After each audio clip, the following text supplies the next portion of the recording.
After 11 years away, I stood on the front porch of my childhood home, my heart pounding with anticipation. The red-eye flight from Seattle had been exhausting, but seeing Mom again after Grandpa Walter's death felt like coming back to life. She opened the door with tears in her eyes, reaching toward me with trembling arms. Then Gary appeared behind her. Without warning, his fist connected with my face. Blood streamed from my nose as he screamed that this wasn't my house anymore. The door slammed shut, leaving me stunned and bleeding on the porch. I pressed a tissue against my throbbing nose, tasting copper as blood continued to flow. The neighbors across the street had witnessed everything, their porch light illuminating their shocked faces, before they quickly retreated inside. My suitcase lay where I'd dropped it, clothes spilling onto the concrete steps I'd run down as a child. The police arrived 20 minutes after my call, 2 officers in their 30s who seemed more interested in getting back to their patrol than helping me. Officer Brady, a stocky man with graying temples, listened to my explanation with obvious skepticism. "Ma'am, the homeowner says you're trespassing," he said, consulting his notepad. "Gary Hutchins claims you have no legal right to be here." Gary Hutchins. I wiped fresh blood from my nose. "Officer, this is my family home. My grandfather just died and I flew here for his funeral tomorrow." "Do you have documentation proving your legal right to this property?" Officer Brady's partner, a younger woman named Torres, asked with slightly more sympathy. I realized with sinking dread that I had nothing with me except my driver's license and credit cards. All my important documents were in Seattle. "The deed papers are in my safe deposit box back home, but this house belonged to my grandfather, Walter Morrison. I grew up here." Officer Brady shrugged. "Without documentation, we can't force entry. Mr. Hutchins has been living here for 6 years and pays the property taxes. If you want to dispute ownership, you'll need to handle it through the courts." After they left, I sat in my rental car outside Martha's Diner, the only place in town still open past 10 o'clock. Martha Caldwell had known my family for 40 years. When she saw my swollen nose and tear-stained face, she immediately brought me ice wrapped in a clean dish towel. "Sweet Jesus, Lynn, what happened to you?" Martha's weathered hands guided me to a corner booth, her gray curls bouncing as she shook her head in dismay. "Gary punched me when I arrived. The police won't help because he claims I don't belong there." I held the ice against my face, grateful for its numbing effect. Martha's expression shifted from concern to something darker. "That man has been trouble since the day he married your mother. She's been walking on eggshells around him for years." "What do you mean?" "She came in here last week nervous as a cat in a thunderstorm. Said you were flying in for Walter's funeral and Gary was furious about it. She had bruises on her wrists, honey. Fresh ones." The ice slipped from my trembling hand. "Mom's being abused." "I've suspected it for a while, but she denies everything. Gets defensive if anyone asks questions. Gary's got her isolated from all her old friends. She used to come in here twice a week for coffee and gossip. Now I'm lucky if I see her once a month, and she always looks scared." Martha leaned closer, lowering her voice. "There's something else. Gary's been telling people around town that you abandoned your family years ago. Claims you signed papers giving up any legal rights to Walter's property." My stomach dropped. "That's impossible. I never signed anything like that." "I know, sweetheart. But Gary's been real convincing. He shows up at the bank, the courthouse, acting like he's taking care of business for the family. People respect him because he volunteers with the fire department and coaches Little League. They don't see what goes on behind closed doors." I spent the night in the Sunset Motel, a rundown place that smelled of stale cigarettes and industrial carpet cleaner. Sleep was impossible. Every time I closed my eyes, I saw Gary's face contorted with rage, heard his voice screaming that I didn't belong. At dawn, I sat in my rental car across from the house watching.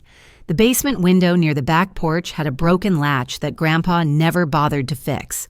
As a teenager, I'd snuck in and out through that window countless times when I missed curfew. The neighborhood was still quiet at 6:30 in the morning. I crept around to the backyard, my heart hammering as I approached the familiar window. The latch was still broken, just as I remembered. I squeezed through the narrow opening landing softly on the concrete basement floor.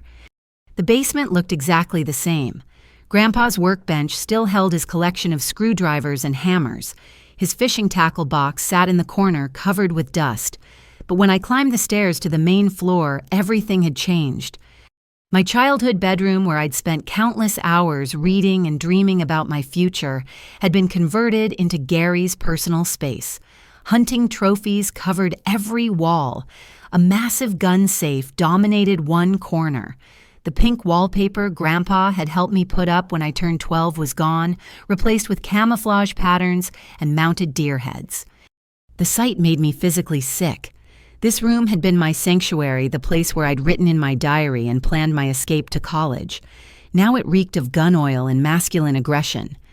I heard footsteps upstairs and froze. Mom's voice drifted down quiet and submissive. "I put your coffee on the kitchen table, Gary. Did you remember to add extra sugar like I told you?" Gary's voice was harsh, even in normal conversation. "Yes, of course." I crept up the stairs, staying close to the wall to avoid the creaky step near the top. Through the crack in the door, I could see Mom standing by the kitchen sink. She wore a long-sleeved shirt despite the warm weather, and when she reached for a dish towel, I caught a glimpse of dark bruises circling her wrists like ugly bracelets. Gary sat at the kitchen table reading a newspaper, his back to me. He was bigger than I remembered, thick through the shoulders and neck. His presence filled the room with menacing energy.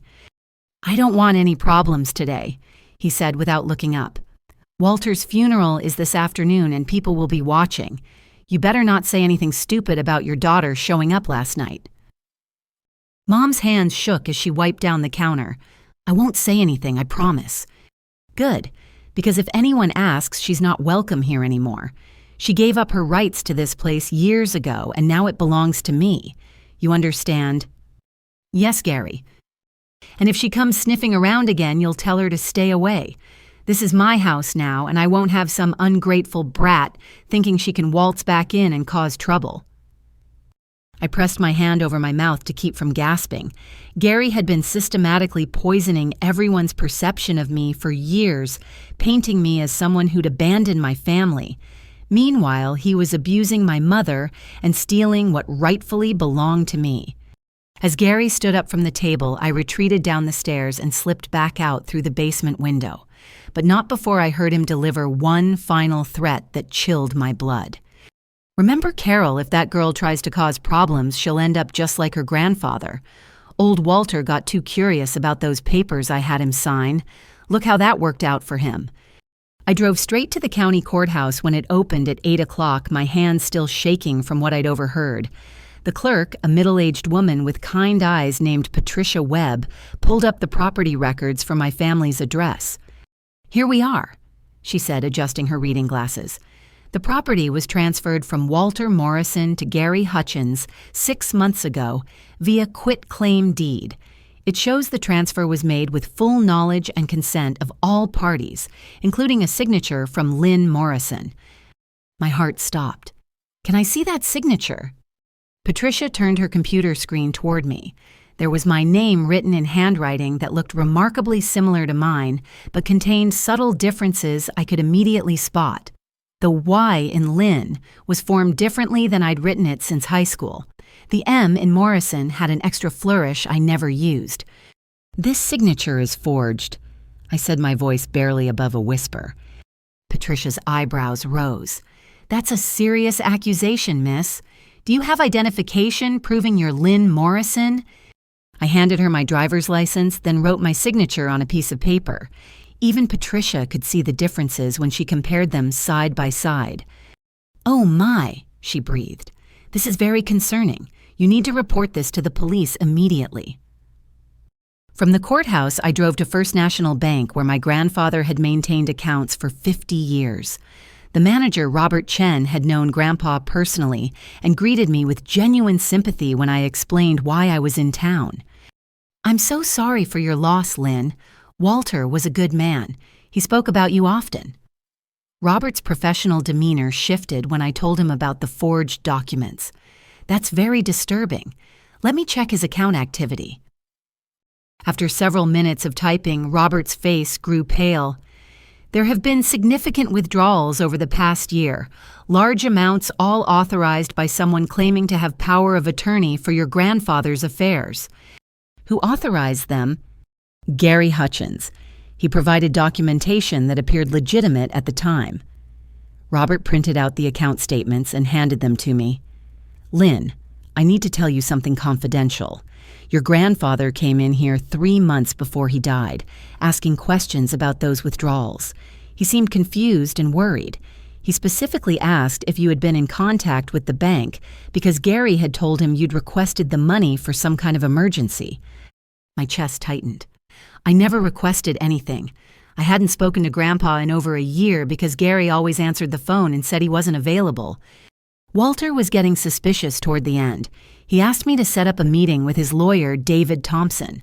I gave him David's current contact information. David Thompson's law office was located in a converted Victorian house downtown. I remembered him from my childhood as Grandpa's fishing buddy and legal advisor. Now in his 70s, David still maintained a sharp mind and keen eye for detail. Lynn, he said, rising from his desk with obvious relief when his secretary showed me in. Thank God you're here. I've been trying to reach you for months. Trying to reach me, I never got any messages. David's expression darkened. I sent letters to the last address I had for you in Seattle. Several of them came back marked, Return to Sender, with a note that you'd moved and left no forwarding address. I also tried calling the phone number Walter gave me, but a man always answered saying you didn't want contact with your family anymore. Gary, I said. He's been intercepting everything. I was afraid of something like that. David walked to his filing cabinet and withdrew a thick folder. Lynn, your grandfather, updated his will 8 months before he died. He left the entire property to you, along with specific instructions that Gary was to have no claim whatsoever to the estate. My knees went weak. The entire property... Walter had grown suspicious of Gary's motives. He came to me with concerns about financial irregularities and strange pressure to sign documents he didn't understand.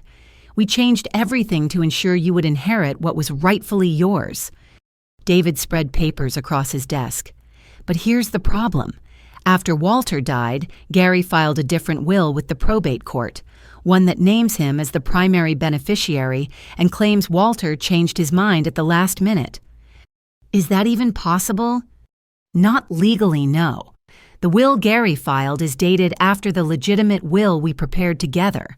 But more importantly, Walter's signature on Gary's version doesn't match our handwriting samples. David opened another folder. I've been preparing to contest it, but I needed you here to move forward. David, there's something else. I told him about the forged quitclaim deed and the unauthorized bank withdrawals. His face turned red with anger. That son of a gun has been running a comprehensive fraud operation. Lynn, I think we need to involve the police immediately. There's more. I said then, described what I'd witnessed in the basement and overheard in the kitchen. David was quiet for a long moment, then walked to a locked cabinet and withdrew a small device. I installed security cameras around Walter's property 6 months ago when he started getting paranoid about Gary's behavior. The footage is stored on a cloud server. He pulled up video files on his computer and we watched in horrified silence as Gary burned documents in the backyard fire pit. The timestamps showed this had occurred just 3 days after Grandpa's funeral. What kind of documents? I asked. David enhanced the video quality. Hard to tell from this angle, but see those blue envelopes? Those look like the letters I've been sending you, and those manila folders could be legal documents or financial records. We watched Gary methodically feeding papers into the flames, including what appeared to be a stack of greeting cards and several official-looking envelopes. My heart broke as I realized he'd been destroying years of correspondence between Grandpa and me. This man is a criminal, David said grimly, and I suspect what we've discovered so far is just the tip of the iceberg. He was right. Over the next 2 hours, we uncovered a pattern of systematic fraud that stretched back years. Gary had been forging signatures, intercepting mail, and manipulating financial documents with shocking sophistication. He'd even created fake medical records claiming I had severe mental health issues that prevented me from making rational decisions about property ownership. How did he think he'd get away with this? I asked. David's expression was grim. Simple.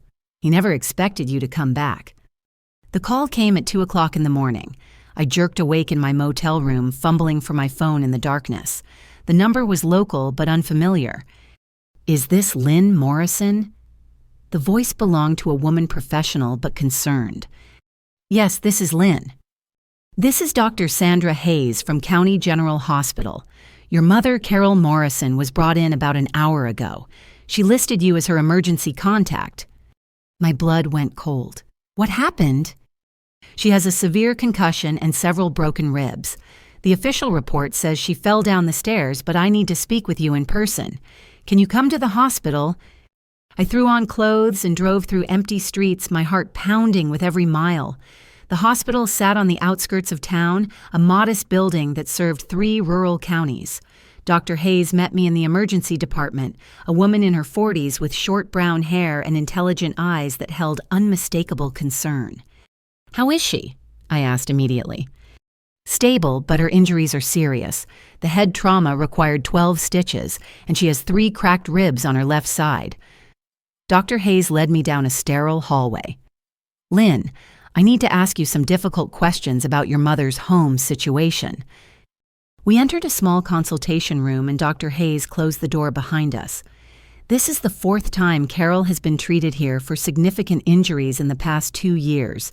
Each time the explanation was an accident, a fall downstairs, tripping over the dog, slipping in the bathtub. You don't believe those explanations. The pattern of injuries is consistent with domestic violence. Tonight's head trauma shows impact from a blunt object, not a fall downstairs. The rib fractures are from being kicked or punched repeatedly. Dr. Hayes opened a medical file. I've documented everything, but Carol refuses to admit what's happening. Can I see her?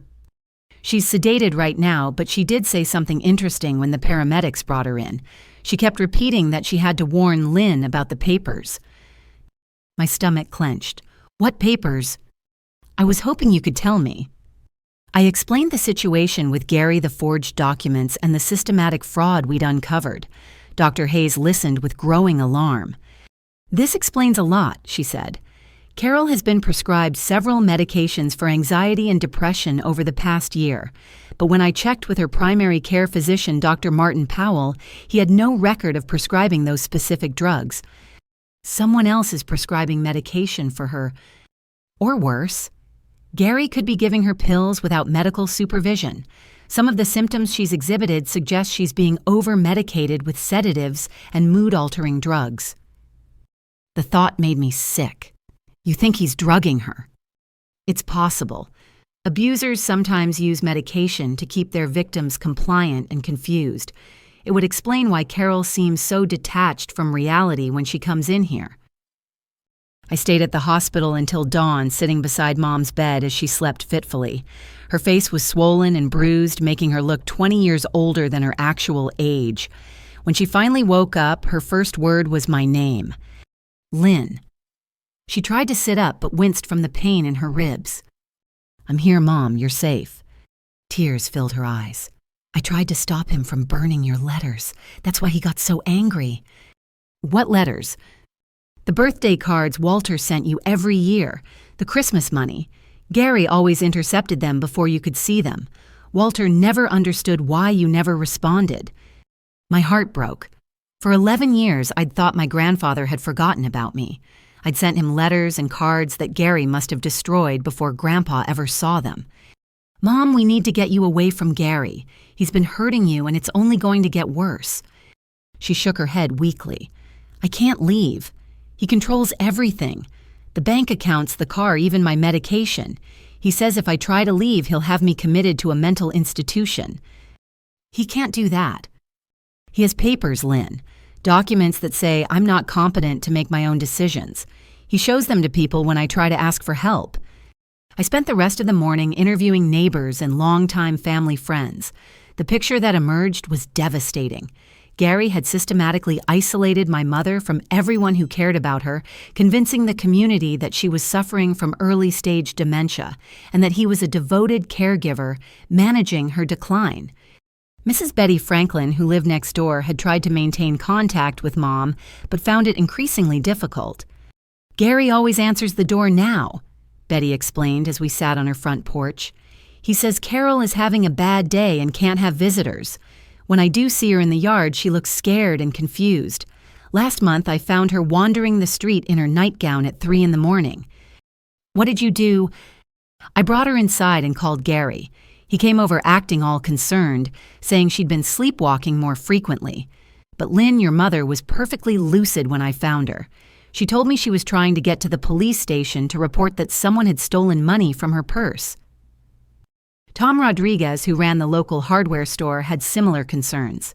Gary comes in buying strange items, heavy-duty lock security cameras, even medical supplies like syringes and liquid medications. When I asked what he needed that stuff for, he said it was for managing Carol's health problems. The most disturbing revelation came from Sandy Morrison, a distant cousin who worked at the county social services office. She pulled me aside after Grandpa's funeral, speaking in hushed tones. "I probably shouldn't tell you this, but Gary submitted paperwork 6 months ago requesting guardianship over your mother. He claimed she was incompetent and needed supervised care. Did you approve it?" No, thank God. Something felt off about the whole situation. He had medical records that seemed legitimate, but they were from doctors I'd never heard of. When I tried to contact the physicians directly, the phone numbers were disconnected. So he was creating fake medical documentation. That's what I suspected. I recommended a full psychiatric evaluation by an independent doctor before considering his request. Gary withdrew the application the next day, said he'd found other ways to manage Carol's care. By afternoon, I had enough evidence to fill 3 manila folders. Gary wasn't just stealing money and forging documents. He was systematically destroying my mother's life, isolating her from support systems, and gradually poisoning her with unauthorized medication to make her appear mentally incompetent. But the most shocking discovery came when I returned to the house that evening. Using the same basement window, I searched Gary's man cave more thoroughly. Hidden behind the gun safe, I found a loose floorboard that concealed a metal box containing dozens of identification documents, credit cards, and personal belongings that clearly didn't belong to him. There were driver's licenses for elderly people from 3 different counties, checkbooks with forged signatures, even jewelry and valuable collectibles that looked like family heirlooms. Gary wasn't just running a con operation against my family. He was targeting vulnerable seniors across the entire region, systematically robbing them of their assets and identities. At the bottom of the box, I found a notebook filled with Gary's handwriting. It contained detailed profiles of his victims, including my grandfather and mother. The entry about Mom was particularly chilling. Carol Morrison, age 62, isolated trusting controls, significant assets, husband deceased, daughter estranged, target for long-term financial extraction, Phase 1, marriage and access, Phase 2, medication compliance and social isolation, Phase 3, legal guardianship and complete control of assets, Phase 4, natural death from medication overdose. My hands shook as I read those words. Gary hadn't just been planning to steal our money. He was planning to murder my mother and make it look like natural causes. David Thompson's law office became our war room. By 9 o'clock the next morning, we had assembled a team that included criminal defense attorney Susan Park, Detective James Rodriguez from the County Sheriff's Department, and Agent Patricia Manning from the State Insurance Fraud Division. Susan Park was a formidable woman in her 50s who specialized in elder abuse cases. She reviewed our evidence with the methodical precision of someone who'd seen similar patterns before. "This is one of the most comprehensive fraud operations I've encountered," she said, spreading documents across David's conference table. "Gary's been running what we call a long-term confidence scheme, specifically targeting elderly victims with significant assets." Detective Rodriguez, a lean man with graying temples, had investigated financial crimes for 15 years. The notebook you found changes everything. This shows premeditation and intent to commit murder. Combined with the forged documents and stolen identities, we're looking at federal charges. Agent Manning specialized in insurance fraud and had been tracking similar cases across 3 states. Some of these stolen identities match suspicious death claims we've been investigating. Elderly people dying unexpectedly from heart failure or medication complications, with Gary Hutchins listed as beneficiary on recently changed life insurance policies. The scope of Gary's criminal operation was staggering. Over the past 5 years, he'd systematically targeted isolated elderly people, marrying vulnerable women, or befriending lonely widowers, then gradually taking control of their finances before arranging their deaths to collect insurance money. "How many victims are we talking about?" I asked. Agent Manning consulted her files. At least 12 confirmed cases, possibly more. The total financial damage exceeds $2 million. And my mother would have been next. Based on this notebook, yes, Gary was following his established pattern with Carol. Marriage isolation medication control, then staged accidental death or apparent natural causes from drug interactions. David opened the safe in his office and withdrew the original deed papers for my family's property. These documents prove Lynn is the rightful owner. Walter updated his will specifically to prevent Gary from inheriting anything. Susan examined the papers carefully. With these, we can file an immediate injunction to prevent Gary from selling the property. But we need to move fast. If he realizes we're on to him, he might try to liquidate assets and disappear. Detective Rodriguez suggested a coordinated approach. We need to gather more evidence before making arrests. If Lynn can get Gary to admit to his crimes on recording, we'll have everything we need for conviction. The plan was risky, but straightforward. I would wear a recording device and confront Gary directly, hoping to provoke him into revealing details about his operation. Detective Rodriguez would be positioned nearby with backup officers, ready to intervene if things went wrong. "This is dangerous," Susan warned. "Gary has already shown he's willing to use violence. If he realizes you're recording him, the situation could escalate quickly." "I understand the risk, but my mother's life is in danger. We need to stop him before he kills her." That afternoon, I visited Mom in the hospital and explained our plan.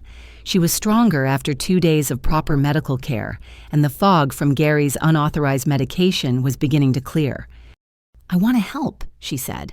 "I've been his victim for too long. It's time to fight back." Dr. Hayes had agreed to keep Mom in the hospital for extended observation, providing her with protection while we gathered evidence. She'd also run comprehensive blood tests that confirmed the presence of several drugs that hadn't been prescribed by any legitimate physician. "Gary's been giving her a cocktail of sedatives and mood-altering medications," Dr. Hayes explained. "Some of these combinations could have caused heart failure or respiratory depression if the dosages had been increased slightly.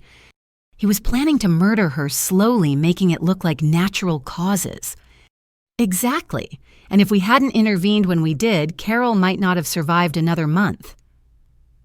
The next morning, I drove to the house and parked in the driveway wearing a wire transmitter hidden under my jacket. Detective Rodriguez and 2 other officers were positioned in unmarked vehicles within a 2-block radius, monitoring the conversation and ready to respond immediately if Gary became violent. Gary answered the door with a smug expression, clearly believing he'd won our confrontation. Well, look who's back. I thought I made it clear that you're not welcome here. We need to talk, Gary, about the property papers, the bank accounts, and what you've been doing to my mother." His expression shifted to calculated innocence. "I don't know what you're talking about. Your mother had an accident and she's getting the medical care she needs. As for the property, everything was handled legally. Your grandfather signed those papers himself." "Really, because I've seen the real will, Gary, the one David Thompson prepared. Grandpa left everything to me, not you." For the first time, I saw uncertainty flicker in his eyes. "That's impossible. I was there when Walter made his final wishes clear." "You were there when you forged his signature, you mean?" I stepped closer, hoping the recording device would pick up our conversation clearly. "Just like you forged mine on the quitclaim deed." Gary's facade cracked slightly. You can't prove any of that. Actually, I can. The handwriting analysis will show those signatures are fake. The bank has records of unauthorized withdrawals, and I found your little trophy collection in the basement. His face went pale. You were in my house. It's not your house, Gary. It never was. And when the police analyze those stolen credit cards and identification documents you've been collecting, they're going to connect you to a lot of other crimes. You're bluffing. Am I what about the notebook, Gary? The one where you wrote down your plan to murder my mother with medication overdoses? Pretty detailed notes for someone who claims innocence. That's when Gary's mask completely slipped. His face contorted with rage, and he lunged toward me with surprising speed. You stupid little witch, he snarled, grabbing my arm with bruising force. You have no idea what you're dealing with. I've killed 12 people and made it look like natural causes. Your mother was supposed to be number 13 and you were going to be 14. The admission was exactly what we needed, but Gary's grip on my arm was cutting off circulation. I tried to pull away, but he was much stronger than I'd anticipated. Did you really think you could come back here and ruin everything I've worked for? He dragged me toward the house. I've spent 5 years setting this up perfectly. Your grandfather was getting suspicious, so I had to speed up his timeline. A little extra digitalis in his heart medication, and he died quietly in his sleep. My blood turned to ice. You murdered Grandpa. Of course I did, and I'm going to do the same thing to you. Another tragic accident just like your mother's fall down the stairs. Except this time, I'll make sure the job gets finished. Gary pulled me into the house and slammed the door behind us. I could see him reaching for something in his jacket pocket, and I realized the situation had gone far beyond what we'd planned.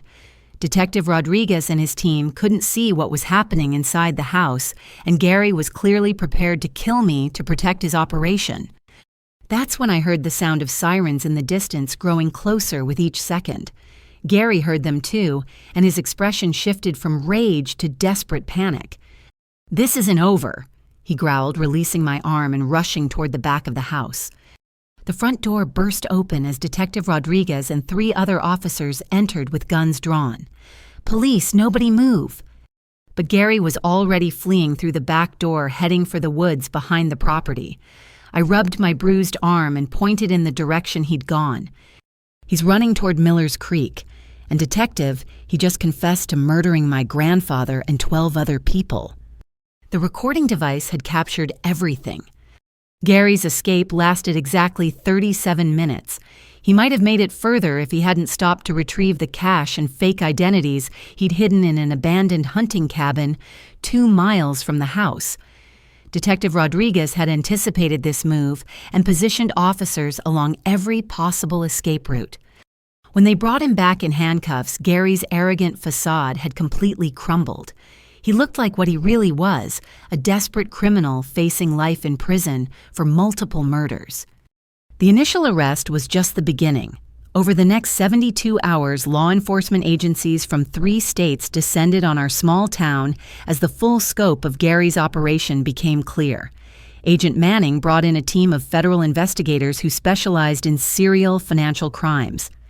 "We've been tracking Gary Hutchins for 2 years," Agent Manning explained during a briefing at the county courthouse. "He's been using multiple aliases and moving between rural communities, targeting elderly victims with significant assets and weak family connections." The evidence room filled with boxes of stolen documents, personal belongings, and financial records. Each item represented another life Gary had destroyed in his quest for easy money. Dr. Hayes confirmed that Gary had indeed murdered my grandfather using carefully administered doses of digitalis, a heart medication that becomes lethal in higher concentrations. Walter's death was attributed to natural heart failure, but the elevated digitalis levels in his system indicate deliberate poisoning, she explained. If we hadn't tested for it specifically, we never would have known. The revelation that Grandpa had been murdered sent waves of grief and anger through me that I struggled to process. The man I'd loved and respected had died alone, probably confused and scared, while his killer pretended to be a caring family member. But Gary's crimes extended far beyond murder and theft. Agent Manning's investigation revealed a sophisticated identity theft operation that had been running for years. He targets elderly people living alone, usually in rural communities, where neighbors might not check on them regularly. She explained. He befriends them, gains their trust, then gradually takes control of their finances. When they start getting suspicious or become inconvenient, he kills them and moves on to the next victim. How did he avoid getting caught for so long? Rural law enforcement agencies don't always communicate effectively about financial crimes. A suspicious death in one county might not trigger investigations in neighboring jurisdictions. Gary exploited those communication gaps by constantly moving and using different identities. The stolen identification documents found in Gary's hiding place belonged to 14 different victims across 3 states. Most disturbing was the discovery that several of these people had died under circumstances similar to my grandfather's death, all attributed to natural causes at the time. We're reopening every death investigation connected to Gary Hutchins, Detective Rodriguez announced. The families of these victims deserve to know the truth about what happened to their loved ones. Meanwhile, Mom was making remarkable progress in her recovery. With Gary's unauthorized medications out of her system, her mental clarity returned quickly. Dr. Hayes was amazed by the transformation. 2 weeks ago, Carol seemed confused and detached from reality. Now she's sharp, articulate, and determined to see justice done.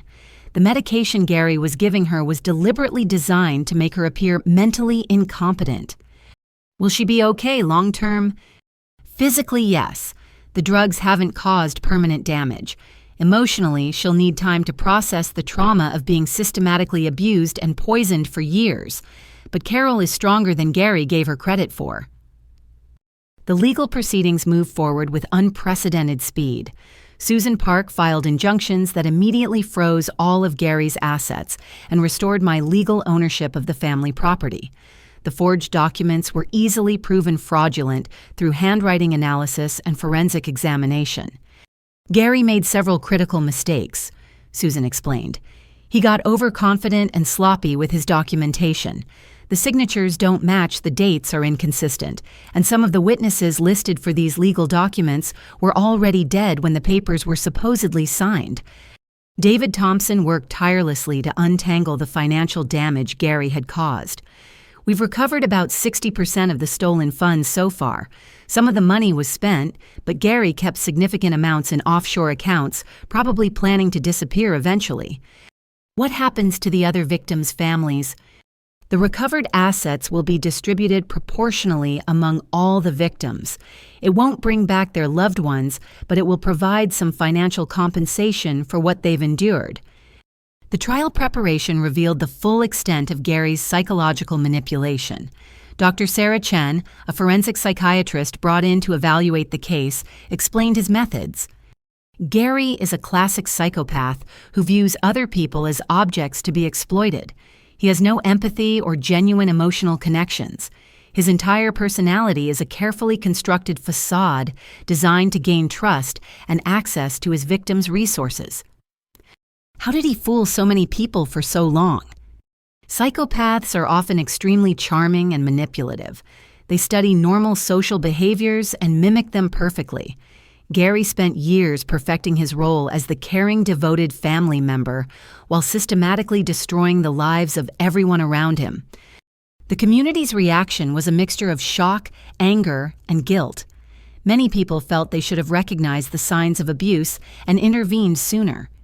Martha from the diner expressed what many others were feeling. We all knew something wasn't right with how Gary treated Carol, but he was so convincing when he explained her behavior as mental health problems.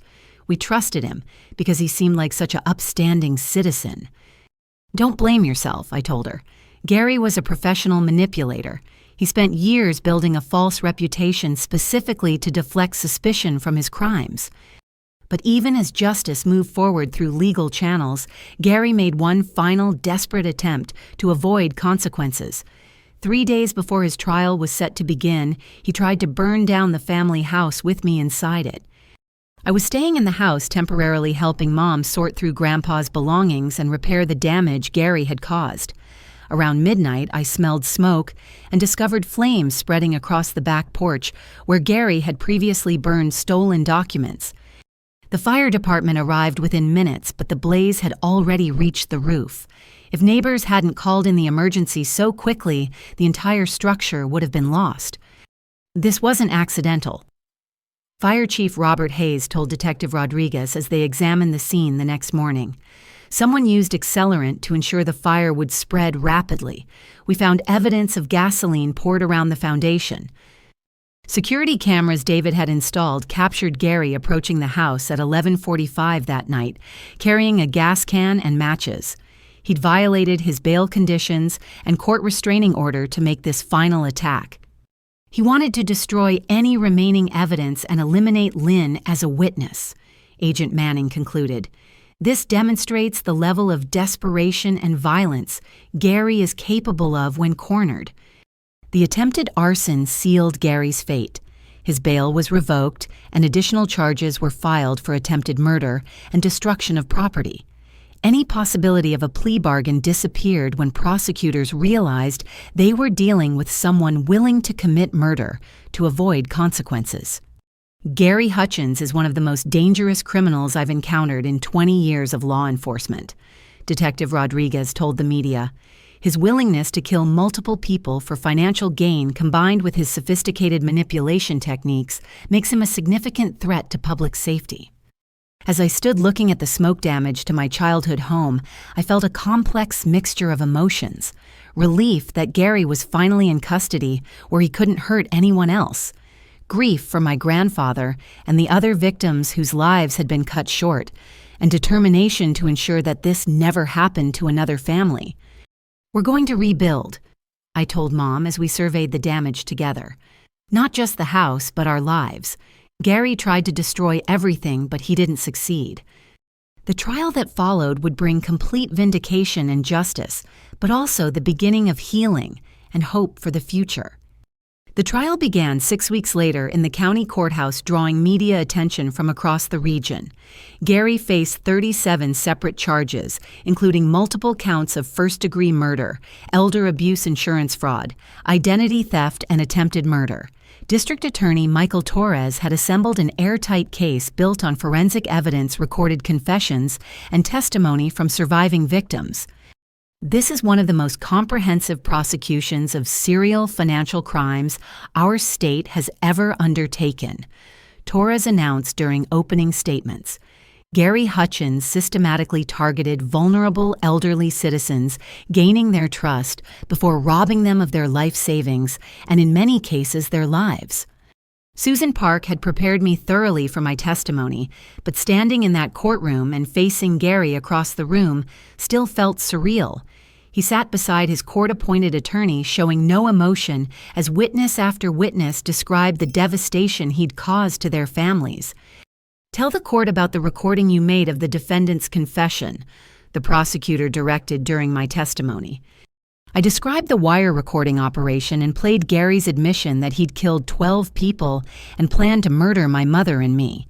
The courtroom fell silent as Gary's own voice filled the room, coldly describing how he'd poisoned my grandfather with digitalis. "And what was the defendant's demeanor when he made these admissions?" the prosecutor asked. "He was boastful, almost proud of what he'd accomplished. He showed no remorse for the people he'd killed or the families he'd destroyed." Gary's defense attorney, a young public defender named Thomas Wright, faced an impossible task. The evidence against his client was overwhelming, and Gary had confessed to multiple murders on a recorded conversation. Wright's only strategy was to argue for life in prison rather than the death penalty. "My client suffers from severe personality disorders that impaired his judgment," Wright argued during closing statements. "While his crimes are inexcusable, the court should consider his mental health issues as mitigating factors in sentencing." Dr. Chen, the forensic psychiatrist, dismantled that argument during her expert testimony. "The defendant shows clear evidence of psychopathic personality disorder, but this mental condition does not impair his ability to distinguish right from wrong. Gary Hutchins knew exactly what he was doing and chose to commit these crimes for personal financial gain." The most emotional testimony came from family members of Gary's other victims. Margaret Foster, whose 78-year-old father had died from apparent heart failure while under Gary's care, spoke through tears about the impact of his death. My father was a strong, independent man who'd survived World War II and built a successful business from nothing. In his final months, Gary convinced him that I was trying to steal his money and turn him against his family. Dad died alone and confused, believing his own daughter had abandoned him. Similar stories emerged from other families. Gary had used the same pattern, repeatedly isolate elderly victims from their support systems, gain control of their finances, then eliminate them when they became inconvenient or suspicious. The financial evidence was equally damning. Forensic accountants traced more than $2 million that Gary had stolen from his victims over 5 years. Much of the money had been moved through offshore accounts and cryptocurrency exchanges in an attempt to hide the trail. The defendant operated like a financial serial killer, testified FBI agent Patricia Manning. He viewed elderly people as resources to be exploited rather than human beings deserving of care and respect. Agent Manning's investigation had uncovered the full scope of Gary's operation across 3 states. He'd used at least 8 different aliases and had been planning to disappear to Mexico once he'd finished extracting my mother's assets. We found airplane tickets and travel documents in his possession when he was arrested. Gary Hutchins was preparing to flee the country, leaving behind a trail of murdered victims and devastated families. Dr. Hayes provided crucial testimony about the medical evidence. Walter Morrison's death was initially attributed to natural heart failure, but toxicology analysis revealed lethal levels of digitalis in his system. This medication was deliberately administered in doses calculated to cause cardiac arrest while appearing natural. Could this have been accidental? Absolutely not. The concentration levels indicate repeated administration over several days. Someone with medical knowledge deliberately poisoned Walter Morrison. The prosecution also revealed that Gary had stolen medical supplies and prescription drugs from the volunteer fire department where he worked. He used his position as a respected community member to gain access to medications and medical equipment that he then used to harm his victims. Mom testified about the years of abuse and manipulation she'd endured. Her transformation from the confused, frightened woman I'd found in the hospital to the strong, clear-voiced advocate sitting in the witness chair was remarkable. Gary systematically isolated me from my friends and family, she explained. He convinced everyone in town that I was suffering from dementia while secretly drugging me with medications that caused confusion and memory problems. Did you ever try to get help? Many times, but Gary had destroyed my credibility by spreading lies about my mental health. When I tried to report financial irregularities to the bank, they thought I was confused and called Gary to come collect me. How do you feel about the defendant now? Mom looked directly at Gary for the first time during the trial. I feel sorry for the families of his other victims, but I'm grateful that he'll never be able to hurt another elderly person again. The trial lasted 3 weeks, but the jury deliberated for only 4 hours before returning guilty verdicts on all counts. As the judge read each verdict, Gary showed no emotion, staring straight ahead, as if the proceedings had nothing to do with him. The evidence in this case is overwhelming and deeply disturbing, Judge Patricia Coleman said during sentencing. Gary Hutchins preyed upon some of our most vulnerable citizens with calculated cruelty and complete disregard for human life. She sentenced Gary to life in prison without possibility of parole on the murder charges, plus an additional 50 years for the financial crimes and elder abuse. This sentence ensures that you will never again have the opportunity to harm innocent people. The civil proceedings that followed the criminal trial provided additional closure for victim families. Susan Park helped coordinate a class action lawsuit that recovered nearly all of Gary's remaining assets for distribution among the victims' estates.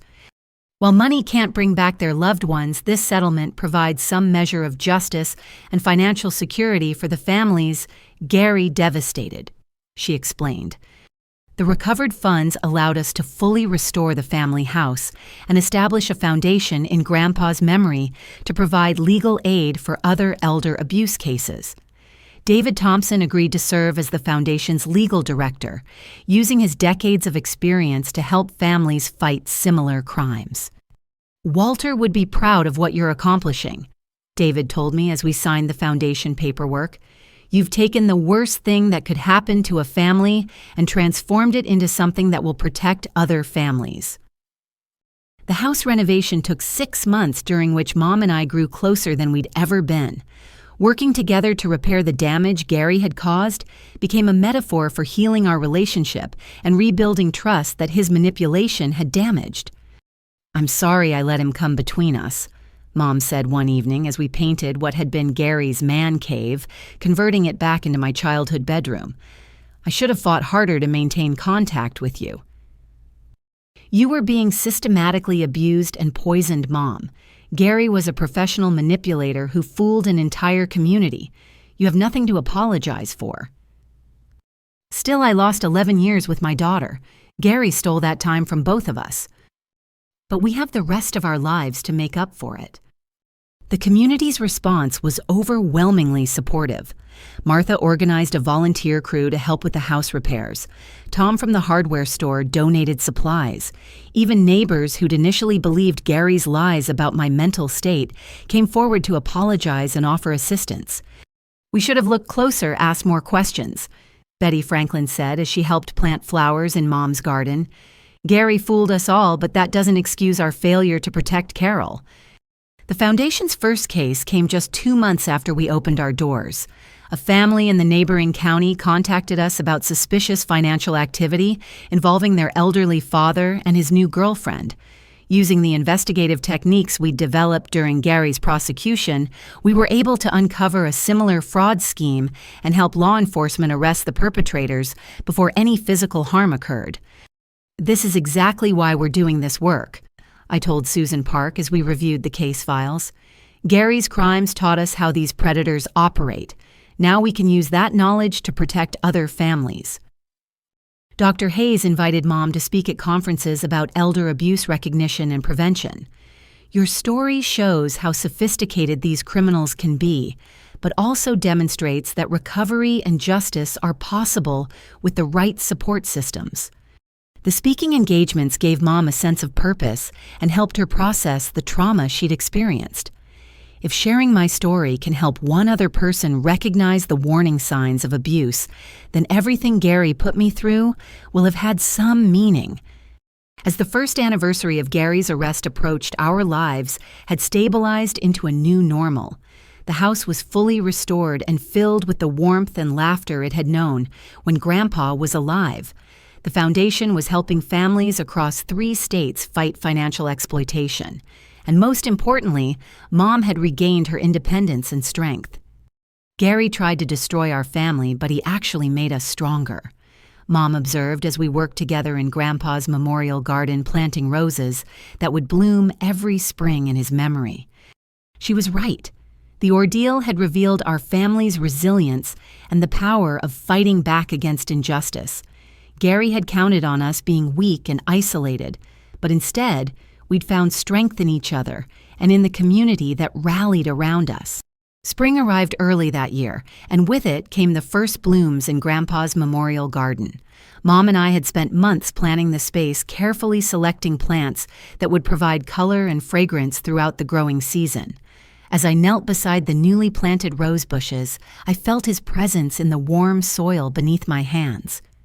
"He would have loved this," Mom said, joining me with a watering can filled with fresh well water. "Walter always said that gardens were proof that beautiful things could grow from difficult circumstances." The past year had certainly proven that wisdom true. What began as the darkest period of our lives had transformed into something hopeful and meaningful.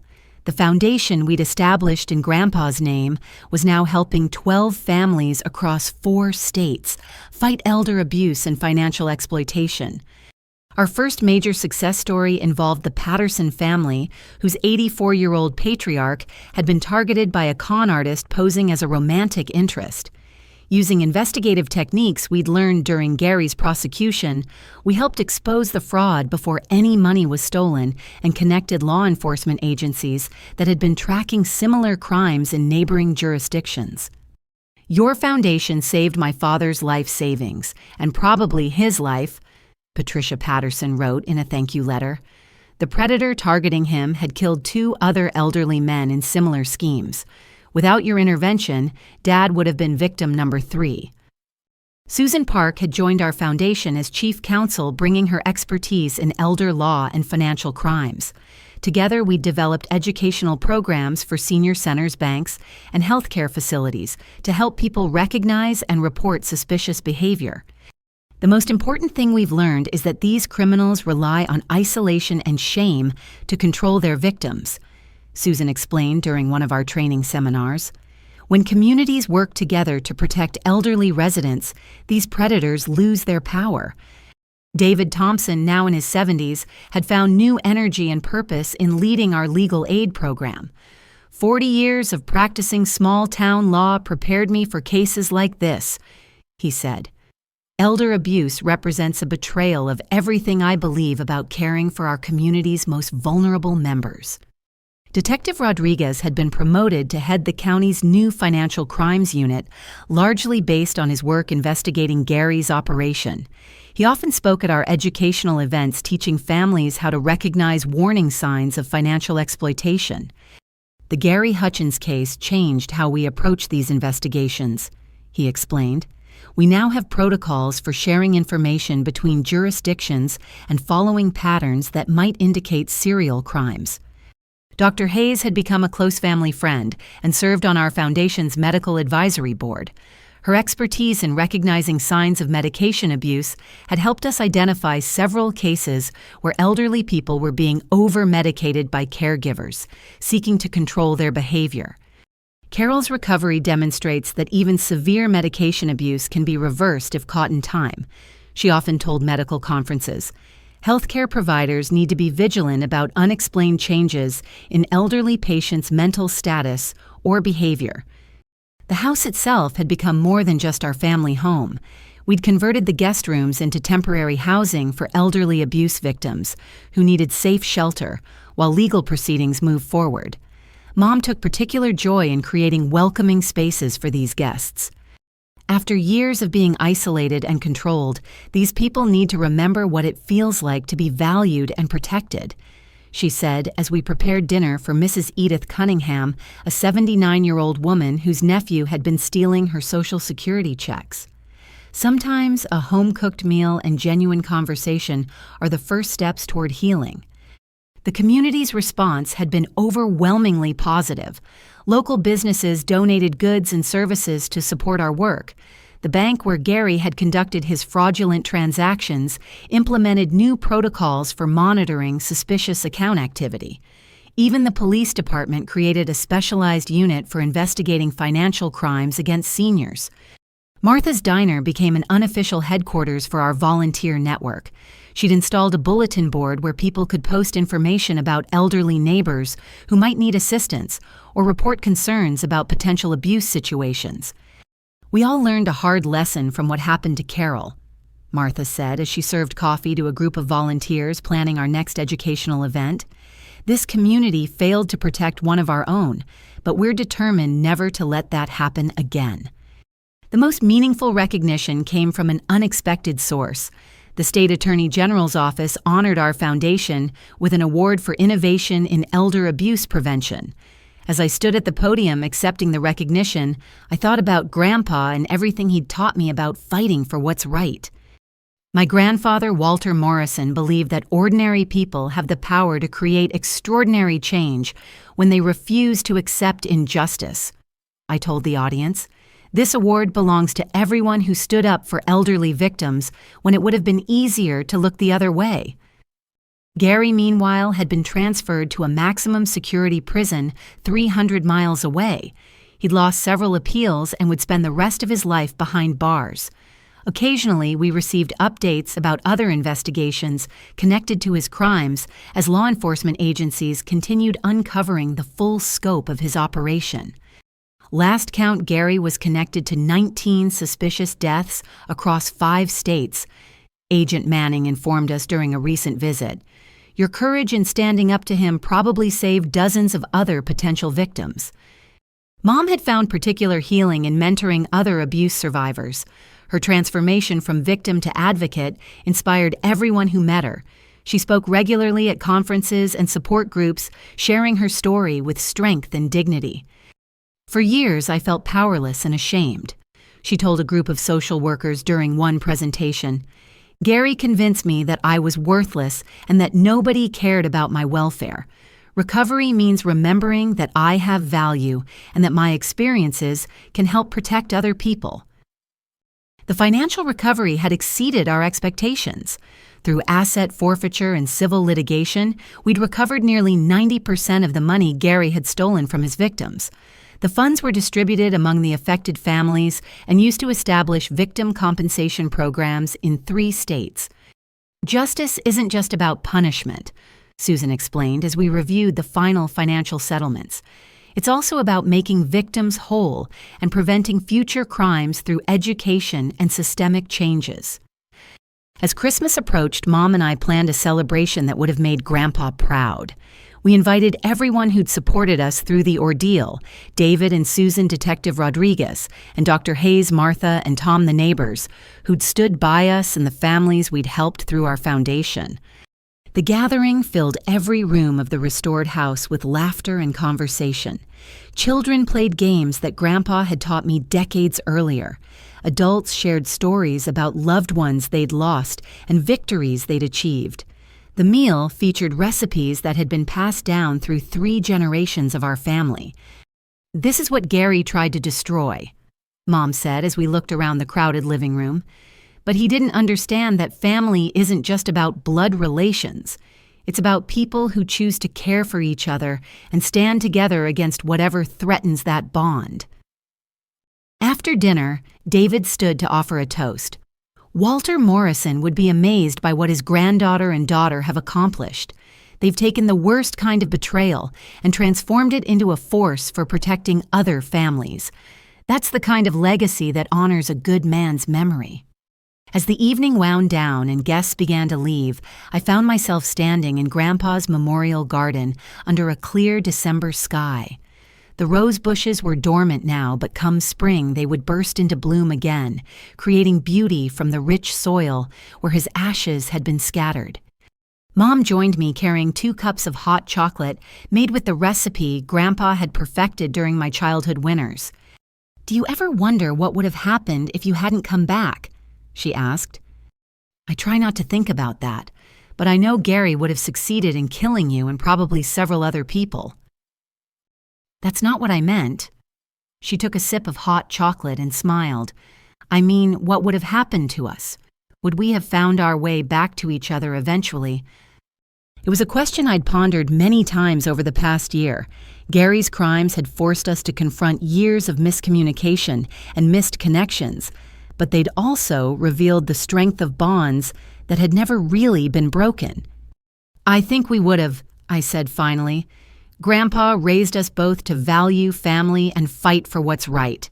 Those lessons don't disappear just because someone tries to manipulate us into forgetting them." He did raise us well, didn't he? Even when I thought I'd lost everything, some part of me remembered what he taught me about standing up to bullies. The Foundation's work would continue growing in the years ahead. We'd already received funding to expand into 2 additional states and hire professional staff to manage our programs. Law enforcement agencies were requesting training based on techniques we'd developed. Medical schools were incorporating our educational materials into their curricula for recognizing elder abuse. But beyond the professional accomplishments, the most important victory was personal. Mom and I had rebuilt our relationship on a foundation of truth, respect, and mutual support. We'd learned to communicate honestly about difficult subjects and to trust each other's judgment even when we disagreed. "What do you think Grandpa would say about all this?" Mom asked as we headed back toward the warm, light-filled house. "I think he'd say that sometimes the worst things that happen to us become the catalyst for the best things we accomplish. He always believed that adversity reveals character rather than creating it. And what has this adversity revealed about our character? I considered the question as we reached the back porch, looking through the kitchen window at the remnants of our Christmas celebration. Dishes waiting to be washed, leftover food that would feed us for days, chairs arranged in circles where people had shared stories and laughter. It revealed that we're stronger than we knew, more resilient than we imagined, and more committed to protecting others than we'd ever been tested to prove. That sounds like Walter Morrison's granddaughter talking. And Walter Morrison's daughter. As we settled in the living room for one last cup of hot chocolate before bed, I reflected on the journey that had brought us to this moment. A year ago, I'd been a woman estranged from her family, flying home for a funeral and walking into a nightmare that nearly destroyed everything I valued. Now I was surrounded by a community of people who'd become family through shared struggle and mutual support. The house that Gary had tried to steal was truly ours, again filled with love and purpose. The foundation bearing Grandpa's name was protecting elderly people across multiple states. And most importantly, Mom and I had found our way back to each other. The experience taught me that home isn't just a place or a piece of property. It's the relationships we nurture, the values we defend, and the willingness to fight for what matters most. Gary Hutchins thought he could destroy our family by isolating us from each other and poisoning our trust. Instead, his attacks forced us to rediscover what made us strong. When bullies and predators target vulnerable people, they count on shame, fear, and isolation to silence their victims. But when communities stand together, when families refuse to be divided, and when ordinary people decide to fight for justice, even the most sophisticated criminals can be defeated. The legal system worked because we provided it with evidence and testimony that couldn't be ignored. The financial recovery succeeded because experts donated their time and expertise to help victims reclaim what was stolen. The foundation thrives because people across multiple states decided that protecting elderly citizens was worth their investment of time and resources. But none of that would have mattered if Mom and I hadn't found the courage to trust each other again and fight back together. As I turned off the lights and headed upstairs to bed, I felt Grandpa's presence in the restored house he'd loved. His lessons about integrity, perseverance, and protecting those who can't protect themselves had guided us through the darkest period of our lives and toward a future filled with purpose and hope. Gary Hutchins had counted on us being weak and isolated. He'd made the mistake of underestimating the power of family bonds and community support. Most importantly, he'd failed to understand that sometimes the people who seem most vulnerable are actually the strongest when they finally decide to fight back. The roses would bloom again in spring, just as our family had bloomed again after the long winter of Gary's abuse and manipulation. And in that garden, surrounded by the love and support of people who'd chosen to stand with us, we'd continue the work of protecting others and honoring the memory of a man who'd taught us that ordinary people can accomplish extraordinary things when they refuse to accept injustice. What's the most important lesson you've learned about the power of family and community support during difficult times? I'd love to hear your thoughts in the comments below. If this story touched your heart, please give it a like and share it with others who might benefit from hearing about the importance of standing up to bullies and protecting vulnerable people in our communities.